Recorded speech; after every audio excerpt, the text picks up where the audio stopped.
নমস্কার, সুপ্রভাত। এসো মনের কথা ভাগ করি চ্যানেলের আরেকটি ব্লগে তোমাদের সবাইকে স্বাগত জানাই। কেমন আছো সবাই? যদিও বা আমি জানি আমাদের সকলেরই মনের অবস্থা খুব একটা ভালো নেই, তবুও শুরু তো করতে হবে, তাই জিজ্ঞাসা করা কেমন আছো। ওই আমিও আছি তোমাদের মতোই, মন খারাপ নিয়ে, কবে বিচার পাবো সেই আশায়। ছেলেকে তো খাইয়ে দাইয়ে স্কুলে পাঠিয়ে দিলাম, তারপর এসছি আমাদের সবার জন্য জলখাবার করতে। আজকে তড়কা বানাবো। কালকে রাত্রে ডালটাকে ভিজিয়ে রেখেছিলাম, আর আজকে দুখানা সিটি দিয়ে সেদ্ধ করে নিলাম।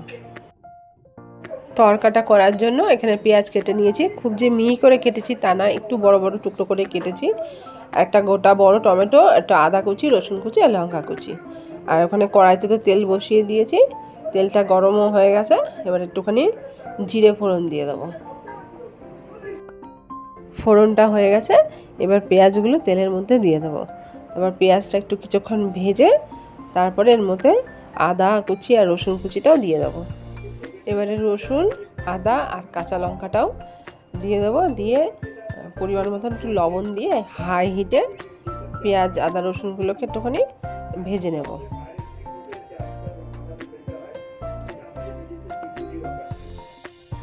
পেঁয়াজটা নরম হয়ে গেছে, এবার এর মধ্যে কেটে রাখা টমেটোগুলোও দিয়ে দেবো।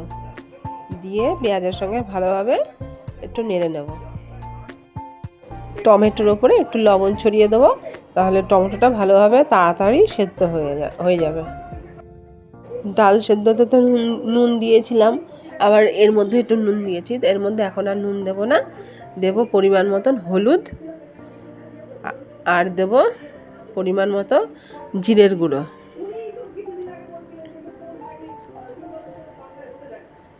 এবার হাফ চামচ দিয়ে দেবো ধনের গুঁড়ো। দেব পরিমাণ মতো কাশ্মীরি লঙ্কার গুঁড়ো। এতে এত ঝাল হবে না, কিন্তু রঙটা বেশ ভালো আসবে। এবার কাশ্মীরি লঙ্কার গুঁড়োটা দিয়ে সব কিছু ভালোভাবে মিশিয়ে বেশ কিছুক্ষণ একটু কষিয়ে নেব।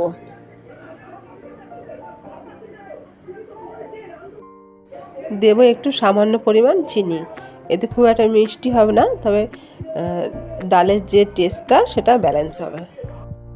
মশলাগুলোকে একটু চার সাইড থেকে সরিয়ে মাঝখানে একটু জায়গা করে নিয়ে তার মধ্যে দুটো ডিম ফাটিয়ে দিয়ে দিয়েছি। এবার ডিমটাকে সব একটুখানি ভেজে নেব, সব কিছু মশলার সঙ্গে মিশিয়ে বেশ কিছুক্ষণ নেড়ে একটু ভালোভাবে ভেজে নেব।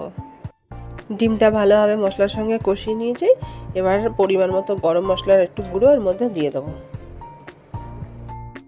গরম মশলাটা ভালোভাবে মিশিয়ে নিয়েছি। এবার এর মধ্যে আগে থেকে সেদ্ধ করে রাখা তড়কার ডালটা দিয়ে দেবো, দিয়ে ভালোভাবে মশলার সঙ্গে মিশিয়ে নেব। তড়কার ডালটা মোটামুটি রেডি হয়ে গেছে, দেখা একটা বেশ একটা মাখো মাখো ভাবও চলে এসছে। এবারে আমি এর মধ্যে কি করব, একটু কেশরি মেথি একটু শুকনো খোলায় ভেজে রেখেছি। এই যে শুকনো খোলায় ভেজে রেখেছি কেশরি মেথিটা, এবার এটাকে একটুখানি হাতে ক্র্যাশ করে নিয়েছি। এটাকে এর মধ্যে দিয়ে ভালোভাবে মিশিয়ে নেব।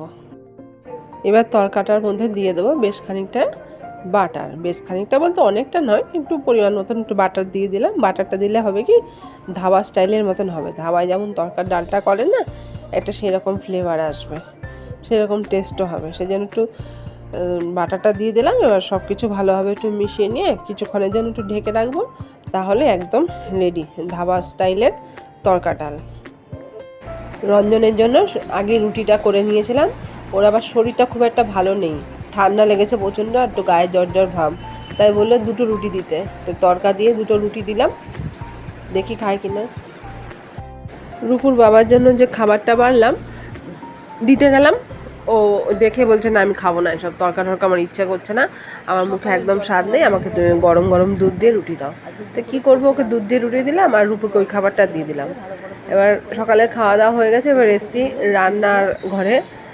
এই কালকে রাত্রেবেলায় ওর বাবা কচু নিয়ে এসেছিলো, আর এই ছোলা ভিজিয়ে রেখেছিলাম। আর এই কচুগুলো এখন একটু কুকারে সেদ্ধ দিতে হবে। আর কচুর যে এই জায়গাগুলো দেখো, এই জায়গাগুলোতে প্রচণ্ড ময়লা থাকে প্রত্যেকটা, যে এই ধরনের কচুগুলোর ঠিক মাঝখানটাতেই ময়লা থাকে। তো আমি না এই ধরনের কচুগুলোকে সব কলের নিচে ধরে ধরে জায়গাগুলোকে ডলে ডলে ধুয়ে পরিষ্কার করে নিয়েছি। আর এবারে দেবো সেদ্ধ করতে বসিয়ে দিয়ে তারপরে ঘরের ওদিকে বিছানাপাটি পরিষ্কার করা হয়নি, ওগুলো পরিষ্কার করতে যাব। কচু সেদ্ধ হয়ে গেলে তারপরে ছোলা সেদ্ধ করতে দেবো। আজকে ভাবছি বিছানার সব চাদর টাদর তুলে তোষকটাকে ভালো করে পিটিয়ে পিটিয়ে ঝেড়ে একটু উল্টে দেবো, উল্টে তারপরে আবার চাদর টাদরগুলো পাতবো। আর দেখবে ঘরে যে কজন আমরা লোক থাকি তার মধ্যে কারোর যদি একজনেরও যদি শরীরটা খারাপ হয়, কেমন যেন মন মেজাজটা ভালো থাকে না, খালি মনে হয় যেন কেন শরীরটা খারাপ হয়ে গেল, কি ভুল ছিল, হ্যাঁ না তা না, এইসব মনে হাবি মনে আসতেই থাকে। আবার বেড়ে যাবে না তো শরীরটা খারাপ, এরকম এই সমস্ত ভাবনা চিন্তা আসতেই থাকে। আবার তার মধ্যে তো সংসারের যে আমাদের মাথা রূপুর বাবা, তারই হয়েছে শরীর খারাপ, আরও কেমন যেন মন মেজাজটা ঠিক লাগছে না। ভাবছি যে কী হলো আবার হঠাৎ করে। আসলে মানুষটা যখন পরিশ্রম করে না, এত পরিশ্রম করে, তখন নিজের শরীরের কথা ভাবে না। যখন পরিশ্রম করতে করতে যখন আর শরীরে দেয় না, তখন পুরো বিছানা নিয়ে পড়ে। আর এখন এত বিচ্ছিরি গরম পড়েছে না, কি বলবো। ওই যে বলে না ভাদ্র মাসের পচা গরম, সে হচ্ছে দশা। এমনিতে একটু ঠান্ডা ঠান্ডাও লাগে বৃষ্টি হলে, আবার যেই নাকি বৃষ্টি থামে, গরম কাকে বলে। সেজন্য রাত্রেবেলায় খুব একটা এখন এসি চালায় না, কিন্তু এই ভাদ্র মাসের এই কটা দিন ধরে দেখছি রাত্রেবেলায় কিছুক্ষণের জন্য এসিটা একটু চালাতেই হচ্ছে। সারাক্ষণ এসি চালিয়ে রাখি না, কারণ সবার তো সহ্য হয় না না। তো কিন্তু এই কিছুক্ষণের জন্য অন্তত 20-25 মিনিট কি আধ ঘন্টার জন্য এসিটা চালায়, ঘরটা একটু ঠান্ডা হলে তারপরে এসিটা বন্ধ করে দিয়ে স্ট্যান্ড ফ্যান চালিয়ে শুই। এবার যেহেতু এসি চলে কিছুক্ষণের জন্য, একটু ঠান্ডা লাগে, তো গায়ে তো চাদরটা দিতেই হবে। তো সবার একটা একটা করে ছোটো চাদর আছে আমাদের, মানে একজন আর কি গায়ে দেওয়ার মতন, সবার ওই আলাদা আলাদা চাদর। ওই জন্য বিছানা তোলার সময় না এই কতগুলো চাদরও ভাঁজ করতে হয়। এই ছোটো ছোটো চাদরগুলো সব ভাঁজ করে আমি এখানটাতেই রেখে দিই, তাহলে আবার দরকার মতন আর কি নিতে সুবিধা হয়। আর মশারিগুলোকে এই প্যাকেটের মধ্যে ভরে, মানে 2 ঘরে 2টো মশারি প্যাকেটে ভরে বক্স কাটের ভেতরে ঢুকিয়ে দিই। নাহলে বিছানাতে রাখলে না আমার ছেলে খুলে লণ্ডভণ্ড করে দেয়, সেই জন্য বক্স কাটের ভেতরে ঢুকিয়ে দিই। চাদর দুটোকে তুলে না আমি তোষকটাকে ভালো করে পিটিয়ে পিটিয়ে ঝেড়ে নিয়েছি। আর তোষকের উপরে না আমি এক চাদর পাতার আগে ওপরে যে চাদরটা আর কি পাতা থাকে তার নিচে আর একটা চাদর পেতে রাখি। কেননা তোষককে যতই 2 দিন পর পর পিটিয়ে ঝাড়ো না কেন, তোষকের মধ্যে যেন একটা ধুলো ভাব থাকেই। তাই ওই তোষকের ধুলোটা যাতে ওপরের চাদরে না লাগে, সেই জন্য একটা মানে যেসব চাদরগুলো একদম নরম হয়ে যায়, সেই চাদরগুলো একটা আমি তোষকের উপরে ভালো করে পেতে দিয়ে 4 সাইড পুরো তোষকের সঙ্গে গুজে দিই, তার ওপরে একটা ভালো চাদর পেতে দিই।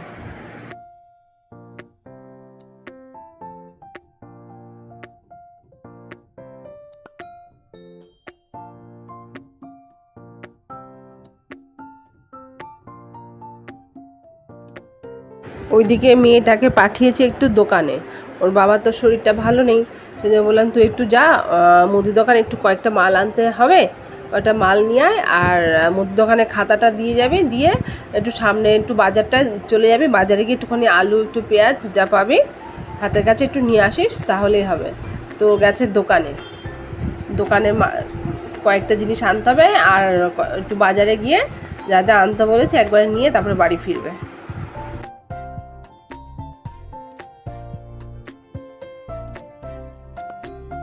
রূপুর দোকান থেকে চলে এসছে, ওর ভাইয়ের জন্য বলেছিলাম 1 প্যাকেট মেরি বিস্কুট আনতে, 1 প্যাকেট মেরি বিস্কুট এনেছে, না এটা মেরি নয় ব্রিটানিয়া, আর 1 প্যাকেট টোস্ট, আর 2 কেজি আলু, আর কয়েকটা লেবু এনেছে। আর মুদি দোকানে আর কিছু কুচকাচ মাল আছে, তেল আছে, একটু চিনি আছে, এই আর কি। তার রূপুটা একটু বড় হয়েছিল দেখে একটু সুবিধা হয় আমার। বিছানাবাটি পরিষ্কার করে এসে এখানে ডাল সেদ্ধ বসিয়ে দিয়েছি, এখানে ভাতটাও বসিয়ে দিয়েছি। এবার যাবো ছাদে জামা কাপড় আনতে। সে কোন সকালে জামা কাপড় মেলেছি, শুকিয়ে গেছে, এখন না নিয়ে আসলে হয়তো দেখা যাবে ঝপঝপিয়ে বৃষ্টি নেমে গেল, ব্যাস সব ভিজে যাবে। ছাদের থেকে নেমেই খেয়াল করলাম জলের বোতল টোতল সব খালি হয়ে গেছে। এখন অন্য কাজের আগে, অন্য কাজে হাত দেওয়ার আগে সব জলের বোতলগুলো ভরে নিতে হবে। তাই একটু জগ বসিয়ে দিয়েছিলাম, 1 জগ জল ভর্তিও হয়ে গেছে, এখন বোতলে বোতলে ঢেলে নেব, তারপরে অন্য কাজ।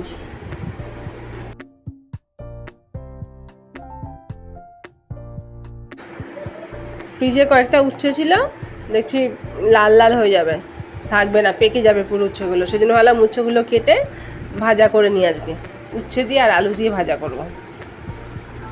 একটু পাতলা পাতলা করে উচ্ছে আলু কেটে নিয়ে উচ্ছে আর আলু একসঙ্গে ভাজা করলে বেশ খেতে দারুণ লাগে।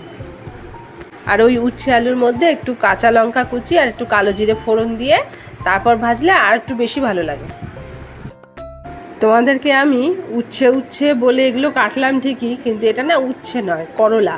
আর করলাটা না উচ্ছে যাতে বেশি তেতো হয়, সেই জন্য আর একদম বীজ তেতো হয়, সেই জন্য কী করি বলো তো, এই করলাগুলোর মধ্যে একটু নুন মাখিয়ে রেখে দিই কিছুক্ষণের জন্য। তারপর যখন আলুর সঙ্গে ভাজবো তখন এগুলোকে একটুখানি চেপে জলটা ফেলে দেবো, তাহলে একটু তেতোটা কমে। কিছুক্ষণের জন্য নুনটা মাখিয়ে এখন ঢেকে রাখবো। এখন কচুর শাকটা রান্না করব, সেই জন্য কড়াইতে সর্ষের তেল গরম করে নিয়েছি। এবার দিয়ে দিলাম একটা শুকনো লঙ্কা ফোড়নে। এবার দেবো শুকনো লঙ্কাটা একটু নেড়ে ছেড়ে এর মধ্যে দেবো দুটো তেজপাতা। তেজপাতাটা একটুখানি নেড়ে ছেড়ে নিয়ে এর মধ্যে দিয়ে দেবো পরিমাণ মতো একটু কালো জিরে। তারপর ফোড়নটা ভালো করে একটু নেড়ে ছেড়ে সেদ্ধ করা কচুটার মধ্যে দিয়ে দেবো। কচু শাকটা না আজকে আমি নিরামিষভাবেই করব। ছোলা সেদ্ধ তো করেই রেখেছি, ছোলা সেদ্ধ দিয়ে করব। একটু নারকেল কুচি দিলে কিংবা নারকেল কোরানো নারকেল দিলেও ভালো হতো, কিন্তু আমার কাছে তখন নারকেল জোগাড় নেই, তাই নারকেল ছাড়াই করে রাখতে হবে। এবারে না কচুটার মধ্যে দুটো চেরা কাঁচা লঙ্কা দিয়ে দেবো। আগে তো শুকনো লঙ্কা ফোড়ন দিয়েছি, কাঁচা লঙ্কা আগে দিইনি, এখন দিলাম। এখন দিলে কি হবে জানো, কচুটার মধ্যে একটু বেশ ভালো কাঁচা লঙ্কার গন্ধটা থাকবে। আর কাঁচা লঙ্কাটা দিয়ে একটুখানি ভালো করে নেড়ে চেড়ে সেদ্ধ করা ছোলাটাও এর মধ্যে দিয়ে দিলাম। এবার এর মধ্যে দিয়ে দেবো পরিমাণ মতো লবণ। একবার সেদ্ধর সময় একটু লবণ আমি দিয়েছিলাম। দিয়ে দেবো পরিমাণ মতন হলুদ, আর একটু দেবো জিরের গুঁড়ো আর ধনের গুঁড়ো। জিরের গুঁড়ো, ধনের গুঁড়ো, হলুদ সব কিছু দিয়ে কচুটার মধ্যে ভালোভাবে মশলাগুলোর সঙ্গে কচুটা কষিয়ে নেব। একটু নারকেল থাকলে ভালো হতো, যাই হোক নারকেল তো নেই, তাই নারকেল ছাড়াই করতে হবে। কচুর মধ্যে যেই এক্সট্রা জলটা ছিল দেখো, সেই জলটা সম্পূর্ণ শুকিয়ে গেছে। এবারে এর মধ্যে আমি দিয়ে দেবো পরিমাণ মতন চিনি। আর এটা নিরামিষ কচু, তো নিরামিষ কচু শাক রান্না করছি, তো একটু হালকা মিষ্টি মিষ্টি হলেই এটা খেতে ভালো লাগবে। আর কচুর শাকের মধ্যে সবচেয়ে স্পেশাল যে জিনিসটা এখন পড়বে সেটা আমি তৈরি করে নিচ্ছি। যেখানে দেখো একটু গোটা ধনে আর জিরে শুকনো খোলায় ভেজে নিয়েছি। এবার এটা একটু গুঁড়ো করে এর মধ্যে দিয়ে দেবো। এই দেখো এটা একটুখানি হামল দিস্তে আমি গুঁড়ো করে নিয়েছি, এবারে এর সঙ্গে মিশিয়ে দেবো। আর গ্যাসের আঁচটা একদম কমিয়ে এটা মশলাটা ভালোভাবে এর সঙ্গে মিশিয়ে নিয়ে কিছুক্ষণের জন্য ঢেকে রাখবো। আর এই মশলাটা দেওয়ার জন্য না এই কচুর শাকটার টেস্টটাই আরও বেড়ে যাবে। এটা সুন্দর গন্ধ বেরিয়েছে, খেতেও ভালো হয়েছে, দেখতেও ভালো লাগছে। চলো তাহলে আজকে কী কী রান্না করেছি একবার দেখিয়ে নিই। এখানে তো এক টোপিয়া ভাত হয়েই গেছে। আজকে আর দুবেলার ভাত করিনি, একবেলারই ভাত করেছি। আর এখানে আছে শুকনো লঙ্কা, জিরে, কালো জিরে ফোড়ন দিয়ে পাতলা করে মুসুর ডাল। আর এটাতে আছে ছোলা দিয়ে কচুর শাক। আর এখানে আছে করলা আর আলু একসঙ্গে ভাজা। আর এখানে ছেলের জন্য একটা ডিম সেদ্ধ করে নিয়েছি, আর একটু লেবু কেটে নিয়েছি। এবার যাব ছেলেকে আনতে। ছেলেকে আনার পর তারপরে দুপুরে খাওয়া দাওয়া শুরু হবে। আর দুপুরে আবার শরীরটা খারাপ আছে, শুয়েই আছে। রিজু সোনাকে স্কুল থেকে আনতে গেছিলাম, মানে স্কুলে যাইনি, যেখানে আর কি ওকে নামায় সেখানে আনতে গেছিলাম। তো ওখান থেকে আসার পথে না একটা বাড়ির আর কি সামনে যে এই জিনিসগুলো হয় একটা গাছে, এগুলো তোমরা কে কে চেনো জানি না। এই যে জিনিসগুলো দেখো, এগুলোকে না জলের মধ্যে দিলে বেশ সুন্দর পটপট করে ফাটে। আর ও রোজ নিয়ে আসবে এগুলো স্কুল থেকে আসার সময়, আর বাড়িতে এসে জলের মধ্যে দেবে আর ফাটবে, ব্যাস ওর তখন আনন্দের শেষ নেই। তো দেখো তোমরা এগুলোকেও জলে দেবে, কেমনভাবে ফাটবে দেখো। ওই দেখো, দেখতে পাচ্ছ? দেখো আওয়াজ হচ্ছে আবার।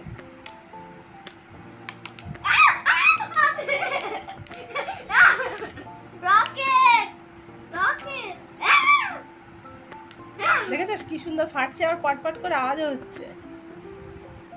ফেটে গেছে মনে হয় সব। মজা হয়েছে? আবার এনে ওর দিদিকে দেখাবে। রূপু তো আজকে কলেজে যায়নি, ল্যাপটপ নিয়ে বসেছে সকাল থেকে, বাস ওর দিদির সামনে এই জলের মধ্যে দিল, দিদি দেখলো, তবে ওর শান্তি। রোজ স্কুল থেকে আসার সময় আবার জিজ্ঞাসা করবে এটা নেওয়ার সময়, দিদি বাড়িতে আছে তো।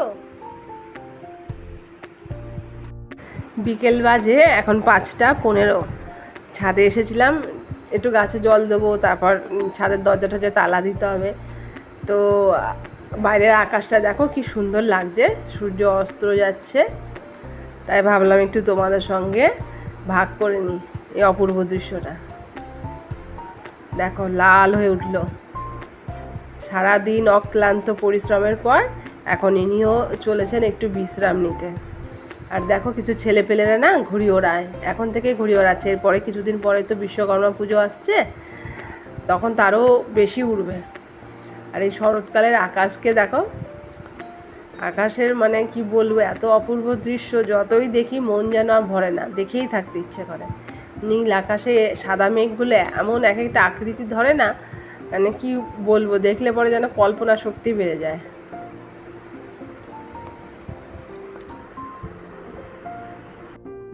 সুপুরি গাছের পাতার ফাঁক দিয়ে সূর্যটা দেখা যাচ্ছে, আরোই যেন অপূর্ব দৃশ্য একটা।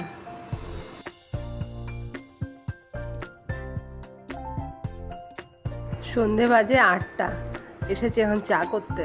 আর রূপুর বাবার না শরীরটা বেশ ভালোই খারাপ হয়েছে, সারাটা দিন তো কুকিয়েই গেল। হালকা জ্বর ছিল গায়ে, এখন দেখছি গায়ে বেশ ভালো জ্বর। বিকেলবেলার দিকে 5:30টার সময় জ্বরের ওষুধ খেয়েছে, আবার 6 ঘন্টা পরে খেতে হবে। কিন্তু গায়ে এত জ্বর, থার্মোমিটার দিয়ে দেখলাম 102-এর ওপরেই আছে জ্বরটা। তা জ্বর তো নামছে না, সেই জন্য জল পট্টি দিলাম কপালে ভালো করে, ন্যাকড়া ভিজিয়ে ভিজিয়ে হাতের তালু, পায়ের তালু ঠালু সব মুছে দিলাম, পায়ের চেটোটা মুছে দিলাম, চোখ ঠোক মুছে দিয়ে কপালে জল পট্টি দিয়ে দিয়ে বেশ কিছুক্ষণ, তারপরে একটু জ্বরটা নামলো। তো ও বেলা তো ভালোভাবে খেতেও পারেনি বেচারা, তো এখন বলছে জ্বরটা একটু নেমেছে, এখন বলছে একটু কটা মুড়ি মেখে দাও। মুড়িটা খাবে, তাও আবার শুধু তেল আর লবণ দিয়ে খাবে, একটু সর্ষের তেল আর লবণ দিয়ে মেখে দিতে বলেছে, আর একটু চা করে দিতে বলেছে। তো একটু মুড়িটা মেখে দিলাম, দিয়ে এসে চাটা বসিয়েছি। চায়ের মধ্যে তো 2টো তেজপাতা ফেলে দিয়েছি, তেজপাতা দিয়ে ওটাকে ফোটাচ্ছি। আর এবারে একটু হিমলদস্তার মধ্যে একটু আদা, 4টে লবঙ্গ, 2টো এলাচ নিয়ে নেব। তো একটু তুলসী পাতা থাকলে এর মধ্যে দেওয়া যেত, কিন্তু এখন তুলসী পাতা তো নেই রাত্রেবেলা, সেই জন্য আর নিলাম না। এইগুলোই থেতো করে দিয়ে দিলাম, চা পাতা দিয়ে দিয়েছি, লিকারটাও বেরিয়ে গেছে। এখন ওই থেতো করা আদা, লবঙ্গ, এলাচটা দিয়ে আর একটুখানি ফুটিয়ে নামিয়ে নেব। এইভাবে খেলে না গলাটা বেশ আরাম লাগবে। সর্দি, কাশি, মাথা যন্ত্রণা এগুলো হলে পরে এইভাবে চা করে খেয়ে দেখবে, বেশ আরাম পাওয়া যায়। আর মাথা ধরাটাও, যদি মাথা ধরা থাকে না, চট করে ছেড়ে যায়। আর এর মধ্যে পারলে তুলসী পাতাও দেবে, আমিও মাঝে মধ্যে দিই, কিন্তু আজকে রাত হয়ে গেছে তাই দিতে পারলাম না। রঞ্জনকে একটু বড় কাপে বেশি করে চা দিলাম, আর 2টো টোস্ট বিস্কুটও দিয়ে দেবো, কেননা বেচারা ওবেলা ভালো করে তো খেতে পারেনি। এখন গরম গরম চা দিয়ে বিস্কুট ভিজিয়ে খেতে ভালো লাগবে। আর এটা দিয়ে দেবো সৃজিতাকে, মানে আমার ছেলে যে পড়াতে আসে, ওকে, ওর জন্য এটা করে নিয়েছি। ওকে একটু চা বিস্কুট আর 1 গ্লাস জল নিয়ে দিয়ে আসবো।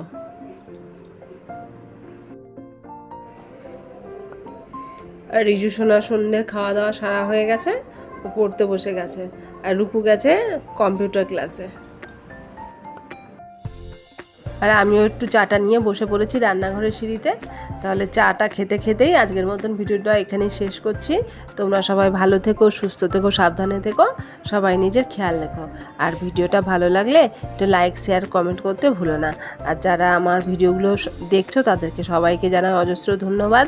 আর যারা আমাকে সাপোর্ট করছো, আমাকে চ্যানেলটিকে সাবস্ক্রাইব করেছো, তাদেরকেও জানাই অজস্র ধন্যবাদ। তাহলে আজকের মতন রাখি, টাটা, দেখা হবে পরে।